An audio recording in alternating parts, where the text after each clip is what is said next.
आप अपनी इच्छा से जी तो सकते हैं पर मर नहीं सकते। ये फिल्मी डायलॉग नहीं बल्कि इंडियन लॉज भी ऐसा कहते हैं। आइए आज इन्हीं के बारे में जानते हैं।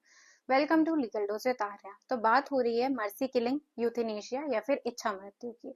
तो हाल ही में हम सभी ने देखा कि इंदौर की एक टीचर जिन्हें पिछले 3 साल से पैरालिसिस है, वो अब ये प्रेसिडेंट को लेटर लिख रही हैं कि उन्हें इच्छा मृत्यु दे दी जाए, मतलब यूथेनेशिया दे दिया जाए। तो आइए आज इसी के बारे में बात करते हैं। तो यूथेनेशिया ये होता है कि जब भी कोई व्यक्ति की ऐसी कंडीशन हो गई है कि उसका बॉडी जो है वो काम नहीं कर रही, वो खुद के हिसाब से काम नहीं कर पा रहा, या फिर उसकी जो बॉडी है वो इतनी डिसेबल्ड हो गई है कि वो अपने उस पर कुछ भी काम नहीं कर सकता खुद के द्वारा, और वो मेडिकल सपोर्ट पे ही जिंदा है, तो वो ना जी पा रहा है ना मर पा रहा है। तो इस कंडीशन में वो व्यक्ति जो है वो यूथेनेशिया की डिमांड करता है। वो कर सकता है या फिर उसका कोई फ्रेंड रिलेटिव कर सकता है जो उसकी केयर कर रहा होता है। अब यूथेनेशिया दो प्रकार के होते हैं, पहला होता है एक्टिव और दूसरा होता है पैसिव। एक्टिव ये होता है कि मतलब उस व्यक्ति को इंजेक्शन दे दी जाए, मेडिसिन दे दी जाए जिससे उसकी डेथ हो जाए।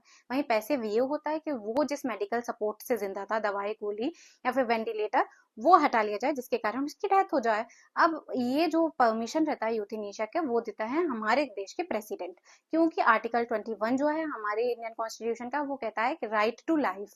वहीं इसके साथ ये भी दिया गया था सुप्रीम कोर्ट के जजमेंट्स में कि राइट टू लाइफ के साथ आता है right to die with dignity. इसीलिए उस व्यक्ति की परेशानी कम कर दी जाए। कंसिडरेशन में लाते हैं इन सारे फैक्ट्स को और फिर वो डिसाइड करते हैं कि यूथेनेशिया देना चाहिए या नहीं देना चाहिए। अब आप मुझे कमेंट सेक्शन में बताइए कि इसके बारे में क्या जो नियम होने चाहिए वो बनने चाहिए हमारे इंडिया में।